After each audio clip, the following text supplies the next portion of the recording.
Bulletin की शुरुआत करते हैं इस वक्त की बड़ी खबर के साथ। बीजापुर मुठभेड़ से जुड़ी हुई ये बड़ी जानकारी। मुठभेड़ में 18 नक्सली मारे गए थे। नक्सलियों ने प्रेस नोट में यह दावा किया है। मुठभेड़ में मारा गया दामोदर उर्फ चोखा राव। दामोदर पर था 50 लाख रुपए का इनाम।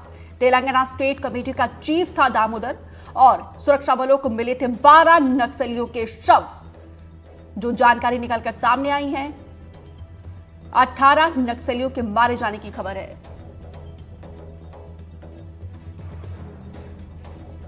पंकज सिंह भदौरिया ज्यादा जानकारी के साथ जुड़े हैं। पंकज, एक समय था जब नक्सली प्रेस नोट तो क्या अपने मारे गए साथियों को खुद वहां से लेकर जाते थे, अब प्रेस नोट करके जारी कर रहे हैं कि 18 नक्सली मारे गए हैं। और यहाँ पे बड़ी उपलब्धि तब और हो जाती है, इसमें 50 लाख का जो नक्सली है वो मारा गया है।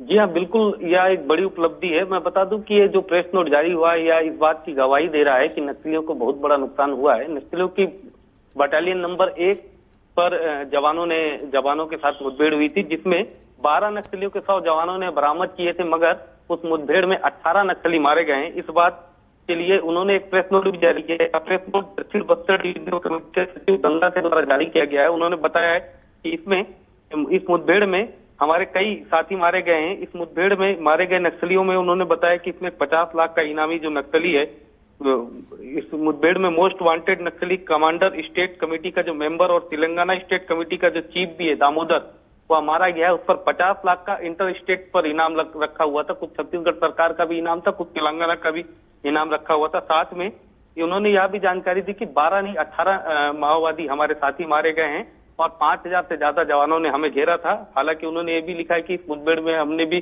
जवाबी कार्रवाई की है, मगर इसमें उन्होंने यह भी बताया और कई नक्सलियों के नाम भी बताए। इसमें उन्होंने बताया PCCM, पूंगी, देवे, जोगा, नरसिंह राव भी मारे गए। मतलब जिस जगह पर यह मुठभेड़ हुई वहां पर इंटर स्टेट यानी कि तेलंगाना के भी नक्सली वहां पर पहुंचे हुए थे, छत्तीसगढ़ के नक्सली मौजूद थे और कई एक बहुत बड़ी रणनीति बना रहे थे, जिसे जवानों ने बहुत ही सूझबूझ के साथ उस इलाके को पूरा ट्रैप किया, चारों ओर से फोर्स निकाली और एक बड़ा ऑपरेशन चलाया और एक बड़ी कामयाबी हासिल की। जी पंकज, दामोदर उर्फ चोखा राव का ढेर होना अपने आप में बड़ी उपलब्धि है, क्योंकि दोनों ही राज्यों पर, छत्तीसगढ़ और तेलंगाना में, इसके ऊपर इनाम था। इसके अलावा कौन कौन से बड़े नक्सली ढेर हुए इस ऑपरेशन में?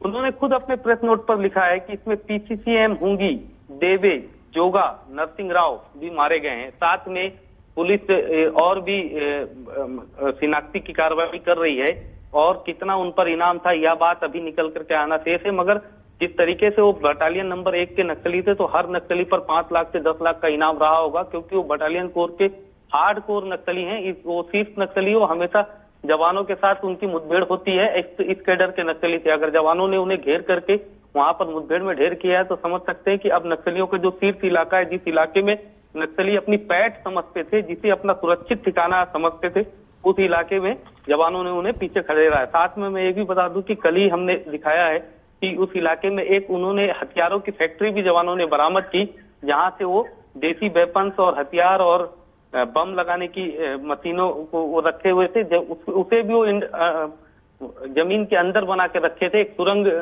बरामद की थी जवानों ने। मतलब जो उनका कोर इलाका है, जिस इलाके में सभी जवान पहुंच नहीं पाते थे, उस इलाके में जवान आसानी से दस्तक दे रहे हैं।